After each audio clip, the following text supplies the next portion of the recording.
හරි වලට මීට කලින් බලපු එපිසෝඩ් වල මතක ඇති මෙන්න මේ මින් බොම් කියන පුද්ගලයාව සම්පූර්ණ නිර්වස්ත්‍ර කරලා ඉවරලා ඒ මිනිස්යාගේ සම්පූර්ණ වීඩියෝ එකක් මෙන්න මේ කිම් අරගෙන තිනවා. මෙන්න මේ වීඩියෝ එක හන්දා මේ කිම් කරන්නේ මේ මින් බොම් කියන කෙනාව සෑහෙන්න බ්ලැක්මේල් කරලා එයාගේ තියෙන මුදල් අරගන්න එක. එහෙම නැත්නම් සමහර වෙලාවට මෙයාට එන කොන්ත්‍රාත් පවා මෙන්න මේ කිම් අරගන්නවා මෙයා ගාව තියෙන මෙන්න මේ වීඩියෝ එක හන්දා. මොකද මේ මින් බොම්ට බෑ කිසිම දෙයක් කරන්න අඩුම ගානේ පොලිසියටවත් දැනුවත් කරන්න විදියක් නැහැ. මොකද මෙයා සෑහෙන ලොකු ව්‍යාපාරිකයෙක්. එයාගේ මේ වගේ දෙයක් සමාජ මාධ්‍ය ජාලවල පැතිරුණොත් එහෙම එයාගේ නමට එයාගේ බිස්නස් වලට මේ හැම දෙයකටම ලොකු කැලලක් වෙන හන්දා මෙන්න මේ කිම් කියන හැම දෙයක්ම කරන්න සිද්ධ වෙනවා මෙන්න මේ මින් බොම්ට. අද එපිසෝඩ් එකේ ඊටු ටික කතා කරන්න කලින් ඔයාත් තාමත් වීඩියෝ එකට ලයික් එකක් දාලා නැත්නම් වෙන මහන්සියට පුංචි ලයික් එකක් දාන්න අමතක කරන්න බෑ. channel එකට අලුතෙන් එකතු වෙච්ච කෙනෙක් නේද ඔයා? එහෙනම් පහළ තියෙන subscribe button එක touch කරලා notification ඕල් දැම්මොත් තමයි ඊළඟ එපිසෝඩ් එක දාපු ගාම ෂණිකවම notification එක කරා ඔයාලගේ ළඟටම ගෙන්න ගන්න පුළුවන්. ඒ වගේම ඔයාගේ movies බලන ආස පිස්සු යාළුවන්ටත් මේ වීඩියෝ එක share කරන්න අමතක කරන්න එපා. ඔයා මේ එපිසෝඩ් එක බලන්න කලින් අනිවාර්යයෙන් මීට කලින් දාපු එපිසෝඩ් ටික බලලා මේ එපිසෝඩ් එකට එන්න කියලා මම ආරාධනා කරනවා. මොකද ඔයා මේ විදිහට මේ එපිසෝඩ් එකේ ඉඳලා බලන්න ගත්තොත් ඔයාට මේ වීඩියෝ එක තේරෙන එකක් නැති. එහෙනම් මීට කලින් එපිසෝඩ් ටිකත් අනිවාර්යයෙන්ම බලන්න. මම මේ එපිසෝඩ් වල links ටික description එකේ දාලා තියෙනවා. ඔයාට පුළුවන් අන්නේ links වලින් ගිහලා ඒ කලින් එපිසෝඩ් ටිකත් බලලා මෙන්න මේ එපිසෝඩ් එකට එන්න. එහෙනම් යමුද අපේ කතාව පැත්තට. හරි දැන් ඔයාලට අනිත් පැත්තෙන් බලා ගන්න හම්බෙන මේ චෝයිලෝ කසා මෙන්න මේ කණ්ඩායම ඉන්න ඔක්කොම එකතුලා පුංචි පොඩි පාටියක් arrange කරගෙන මේගොල්ලෝ ඉස්සරහට වෙන්න තියෙන plan සහ මේගොල්ලෝ කරපු කියපු දේවල් කතා වෙන ගමන් පුංචි පොඩි පාටියක් සමරන ගමන් තමයි ඉන්නේ. මේගොල්ලෝ මෙතනදී කතා වෙන්නේ මේගොල්ලෝ අතින් සිද්ධ වෙච්ච වැරදි කොහොමද අපි ඉස්සරහට හදාගන්නේ, කොහොමද මේ කිම්ට විරුද්ධව හරියටම වැඩ කරන්නේ, මොකද්ද මෙයාලගේ ඊළඟ plan එක, මෙන්න මේ කියන ගොඩක් දේවල් මෙයාලා මෙන්න මේ පොඩි පාටියේ ඇතුළතදී කතා කරනවා. හරි මේ පැත්තෙන් මෙයාලා පාටි එක සමරන ගමන් ඉඳද්දි ඔයාලට දැන් එහා පැත්තෙන් බලා ගන්න හම්බ වෙනවා එපිසෝඩ් එකේ මුලදී ඉඳපු මින් බොම් කියන පුද්ගලයා. එයා සෑහෙන අවුලෙන් ඉන්නේ මොකද එයාට මේ වෙලා තියෙන දේවල් හින්දා. කිම්ගෙන් නම් කිසිම බේරුමක් හම්බ වෙන්නේ නැහැ මේ මින් බොම්ට. මොකද එයාගේ වීඩියෝ එක තියෙන හන්දා මෙයාට කිසිම දෙයක් කරගන්න හම්බ වෙන්නෙත් නැහැ, කරන්න දෙන්නෙත් නැහැ. මේ සීරීස් එක ඔයාලා මුලින් ඉඳලා බැලුවා නම් මේ එපිසෝඩ් වලින් දැක්ක දේවල් එක කිම් ගැන නම් ඔයාලට ඉතින් ආය අමුතුවෙන් කියලා දෙන්න දෙයක් නැහැ. මොකද මිනිහට දෙයක් කරන්න ඕන වුණොත් මිනිහා අනිවාර්යයෙන්ම ඒ දේ කරනවා. දැන් කිම් ප්ලෑන් කරන්නේ අපේ දංජෝට සහ ජුන් මින්ට සිද්ධ වෙච්ච දෙයට අපේ මේ චෝයි ලොක්කගේ කණ්ඩායමේ හැමෝගෙම පලි ගන්න තමයි. හරි දැන් අපිට අනිත් පැත්තෙන් ආයෙමත් පාරක් චෝයි ලොක්කගේ පාටි එක තමයි බලා ගන්න හම්බෙන්නේ. ඔයාලා දන්නවද යං ජුන් සහ ඩු යොන් කියන්නේ හොඳම යාළුවෝ කියලා. මේ දෙන ගොඩක් වෙලාවට කිසිම රහසක් තියාගන්නේ නැහැ. ඒ වුණාට මෙතන පොඩි ට්විස්ට් එකක් තියෙනවා. මොකද කිව්වොත් අපේ මේ ඩු යොන් රහසක් තියාගෙන ඉන්න අපේ මේ යං ජුන්වත් දන්නේ නැති. ඔයාලා හිතන්නේ මේ රහස මොකක් වෙන්න ඇති කියලා? ඔයාලා දන්නවා ඉතින් මේගොල්ලෝ මේ කරන වැඩත් එක්ක මෙයාලගේ ජීවිතයට පවා අනතුරක් සිද්ධ වෙන්න පුළුවන් පුංචි අත්වැරදීමකින් උනත්. මෙයාලගේ ටීම් එකට එහෙමත් නැත්නම් මෙයාලගේ කණ්ඩායමට බැඳිනවා නම් එකම එක නීතියක් වළංගු වෙනවා. මොකද්ද කියලා කිව්වොත් එයාට ළමයි ඉන්න විදියකුත් නැහැ. එයා විවාහ වෙලා තියෙන විදියකුත් නැහැ. අපේ මේ ඩූ යොන් තියාගෙන ඉඳපු එකම රහස තමයි එයා මේ වෙද්දිත් කසාද බැඳලා එයාගේ වයිෆ්ට බබෙකුත් නම් වෙන්නේ නැහැ. මෙන්න මේ රහස අපේ යං ජුන් ඉස්සරහා මේ වෙරි මතෙන් ඉන්න ඩූ යොන්ට එලි කරන්න සිද්ධ වෙනවා. මොකද මෙයාට හොඳටම වැඩි වෙලා ඉන්නේ අවසානයේදී කොහොම හරි යං ජුන්ට මෙන්න මේ රහස එලි කරන්න සිද්ධ වෙනවා. මෙන්න මේ රහස එලි කරපු වෙලාවේ ඉඳලා අපේ යං ජුන්ගේ හිතට සෑහෙන්න බයක් තමයි දැනෙන්න ගන්නෙ. හරියට පස්සේ කොහොම හරි මෙන්න මේ විදියට මේ දෙක කිව්වන් පස්සේ අපේ යං ජුන් අපේ මේ ඩූ යොන්ට හොඳටම බයිනවා මේ වැඩේට සම්බන්ධ වෙච්ච එකට. මොකද මෙයාට මොන හරි ප්‍රශ්නයක් වුණොත් එයාගේ මුළු පවුලටම මේක බලපාන හන්දා. හරි කොහොම හරි මෙන්න මේ විදියට පාටි එක ඉවර වෙලා කට්ටිය මෙන්න මේ විදියට ගෙවල් වලට පිටත් වෙනවා. හරියට පස්සේ ඔයාලට දැන් අනිත් පැත්තෙන් බලා ගන්න හම්බ වෙනවා මින් බොම්ගේ අයියා ඇවිල්ලා ඉන්න කැමරාව වගේ චෙක් කරන. ඒ කියන්නේ කලින් ඔයාලට මතක ඇති ජුන් මින් සහ දන් ජෝට වෙච්ච දේ හන්දා ඒ දේ සම්බන්ධව අනිවාර්යයෙන්ම පරීක්ෂණයක් කරන්න කියලා අපේ මේ කිම් එයාලට බලපෑම් කරන්න හේතුව ඔයාලා හොඳටම දන්නවා ඇති මින් බොම්ගේ වීඩියෝ එක තියෙන හන්දා මින් බොම්ගේ අයියට කිසිම හේතුවකට මේගොල්ලෝ මේ කියන දේවල් මග අරින්න අතාරින්න බෑ ඒ හන්දා අනිවාර්යයෙන්ම මෙයා මේ දේවල් කරලා වෙලා කිම්ට මේ සම්බන්ධ තොරතුරු ටික දෙන්න ඕනේ. හරි කොහොම හරි මෙන්න මේ විදියට අපේ මේ මින් බොම්ගේ අයියා සාමාන්‍යයෙන් විස්තරයක් හොයා ගන්නවා මේ වෙච්ච සිද්ධිය සම්බන්ධව. හරි ඊට පස්සේ මේ විස්තරය දැනගත්තු ගමන් අපේ මේ මින් බොම්ගේ අයියා කරන්නේ මේක කිම්ට කියන එක. මේක කිම්ට කිව්ව ගමන් කිම් ආයි දෙපාරක් හිතන්නේ නැතුව මොකද්ද මේ උනේ මේ දෙයට වැඩක් කරන්න ඕනේ කියලා හිතලා ටක් ගාලා මේ කිව්ව ප්ලේස් එකට යනවා.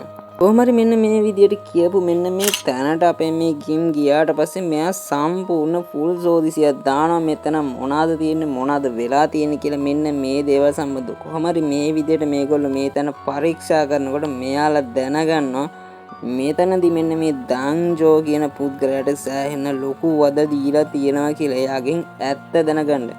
මේගොල්ලෝ ඉස්සරහට කරන්න ඉන්නේ. එහෙමත් නැත්නම් මෙන්න මේ කිම් ඉස්සරහට කරන්න ඉන්නේ මොනවද මෙයාලගේ ප්ලෑන්ස් මොනවද කියන මෙන්න මේ දේවල් සම්බන්ධව මෙයාගෙන් වද දීලා තමයි මේ දේවල් දැනගෙන තියෙන්නේ කියලා. හරි ඊට පස්සේ මෙන්න මේ කිම්ගේ පළවෙනි ටාගට් එක වෙන්නේ මෙන්න මේ ඩූ යොන් කියන කෙනා. ඔයාලට මතක ඇති අපේ චොයි ලොක්කා ගාව වැඩ කරන අපේ යන් ජුන් සහ ඩූ යොන් මේගොල්ලොන්ගේ මෙන්න මේ ඩූ යොන් කියන කෙනා තමයි මෙයාලගේ පළවෙනි ටාගට් එක වෙන්නේ.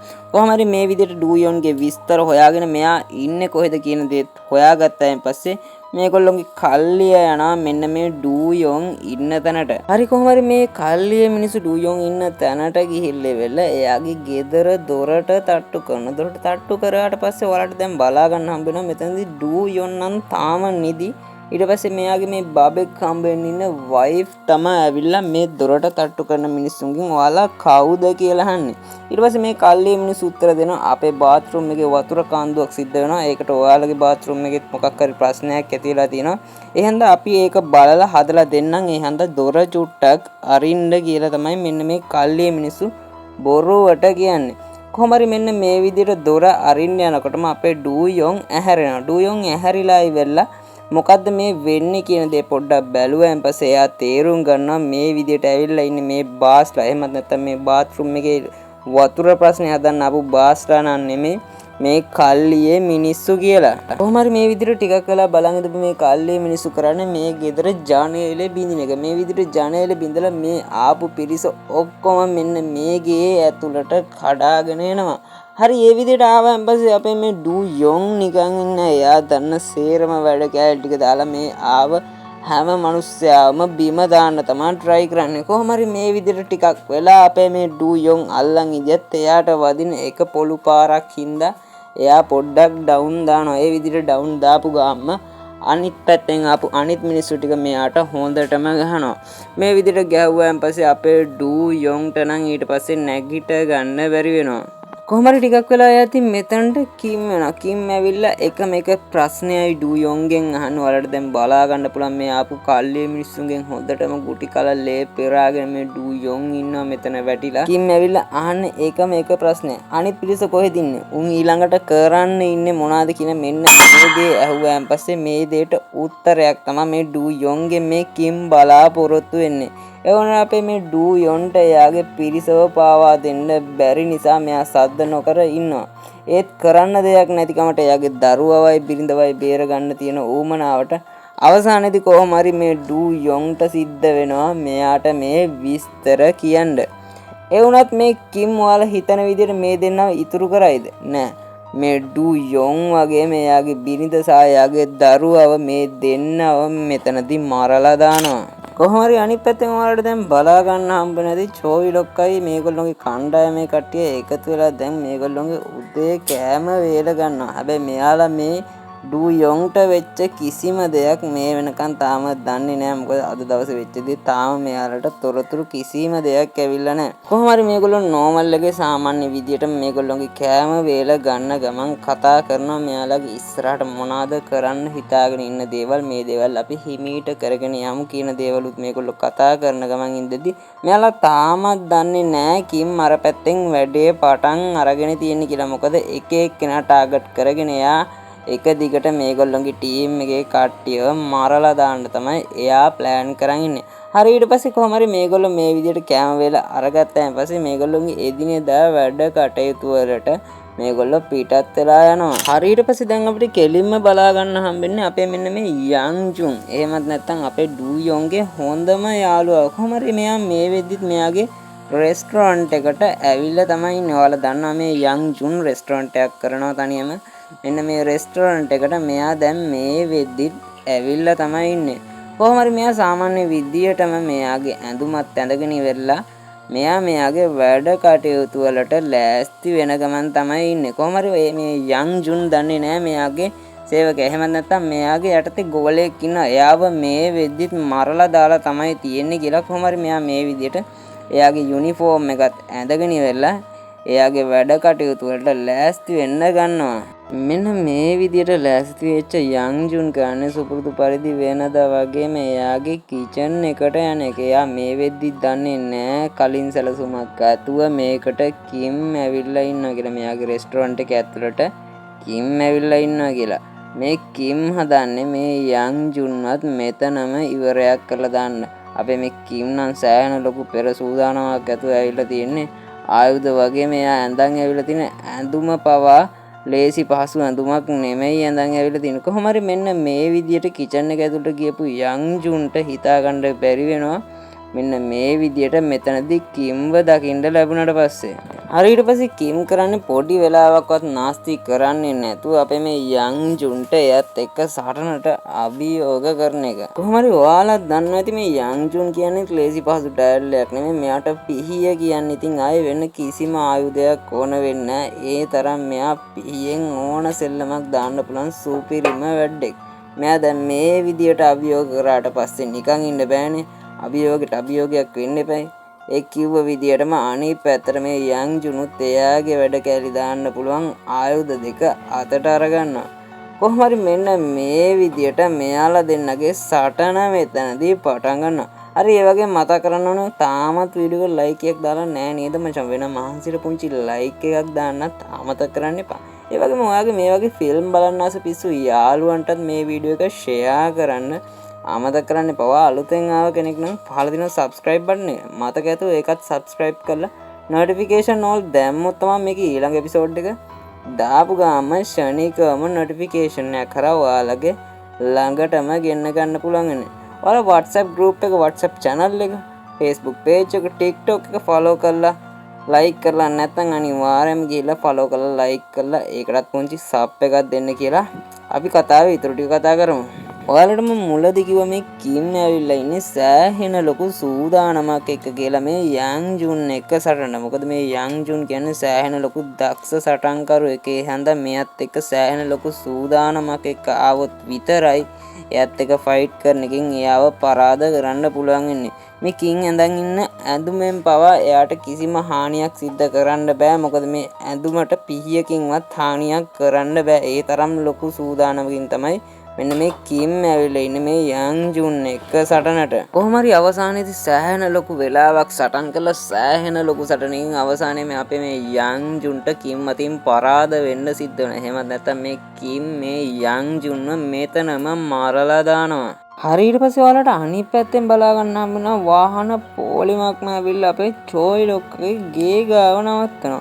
මේ කවුද මේ විදියට මෙතනට ආවේ? ඔයාලා හිතුවා හරියටම හරි කිම්ගේ ගෝලියෝ. එහෙමත් නැත්නම් කිම්ගේ කල්ලියේ කට්ටිය තමයි මෙන්න මේ විදියට අපේ චෝයි ලොක්කගේ ගෙදරට ඇවිල්ලා ඉන්නේ. ආයි වෙන මොනා කරන්නද? චෝයි ලොක්කව මෙතනම ඉවරයක් කරලා දාන්න තමයි මෙන්න මේ විදියට දැන් මේ කිම්ගේ කල්ලියේ මිනිස්සු ඇවිල්ලා ඉන්නේ. කොහොම හරි මේ විදියට ආපු කණ්ඩායමේ එක පුද්ගලෙක් නැගලා වාහනේ වත්තට පැනලා ඉවරලා වත්තෙන් කොහොම හරි ඇතුළට එන ගේට් එක ඕපන් කරනවා. මේ විදියට ඕපන් කරාට පස්සේ මේ කල්ලියෙන් ආපු ඔක්කොම පිරිස යනවා මේ චෝයි ලොක්කගේ ගෙදර වත්ත ඇතුළට. හරි වලට අනිත් පැත්තෙන් බලා ගන්න හම්බෙනවා හියොන් සහ හීරෝ. දැන් හීරෝගේ අම්මව ළමා නිවාසේ ළමයින්ව බලා ගන්න දාලි වෙලා චෝයි ලොක්කගේ ගෙවල් පැත්තට එනවා.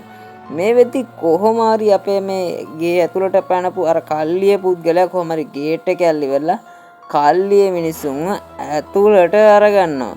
දැන් මේ වෙද්දිත් මේ ගෙදර ඉතුරු වෙලා ඉන්නේ කවුද? මේ වෙද්දිත් මේ ගෙදර ඉතුරු වෙලා ඉන්නේ හීරෝගේ යාළුවා සහ චෝයි ලොක්කා.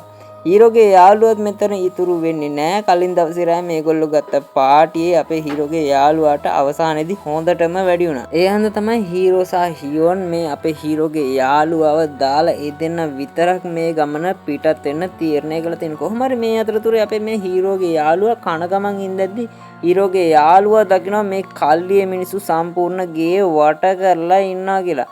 අපේ හීරෝගේ යාළුවා දුවගෙන ගිහිල්ලා අපේ මේ චෝයි ලොක්කට කියනවා මෙන්න මේ විදියට මේ කල්ලියේ මිනිස්සු ඇවිල්ලා සම්පූර්ණ ගේ වට කරලා තියනවා කියලා. කොහොම හරි මේ දේ ගැන දැනගත්තු ගමන් චෝයි ලොක්කා ටිකක් කලබල වෙනවා. මොකද මේ දෙන්න විතරයි දැන්ට මෙතන ඉතුරු වෙලා ඉන්නේ. අනිත් කිසිම කෙනෙක් නැහැ. ඒ හන්ද පොඩ්ඩක් කලබල වෙච්ච චෝයි ලොක්කා ටක් ගාලා ෆෝන් එකේ කැම් එක ඔන් කරලා බලද්දී යාට බලා ගන්න හම්බෙනවා මිනිස්සු 50කට වැඩි ප්‍රමාණයක් ඇවිල්ලා මෙයාලගේ ගේ සම්පූර්ණම වට කරලා තියෙනවා කියලා. හරි ඊට පස්සේ හීරෝගේ යාළුවා කිනා චෝයි ලොක්කට ඔයා පල්ලහ තට්ටුවට ගිහිල්ලා ඔයා ගාව තියෙන තුවක්කුව අරගෙන එන්න කියලා මම ඔයාට ආරක්ෂාව දෙන්නම් පල්ලහට යනකම් කියලා කොහොම හරි මේ විදිහට කියලා අපේ මේ හීරෝගේ යාළුවා බයිනවා මේ ආව කල්ලියේ මිනිසුන්ට පහර දෙන්න.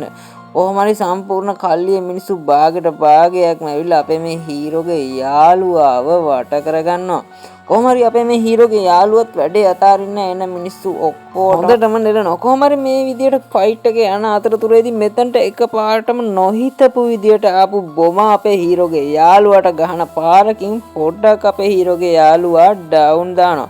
මේ විදියට පාරක් ගහලි වෙලා බොමා කරන්නේ කෙලිම අපේ චෝයි ලොක්කව හොයාගෙන යන එක.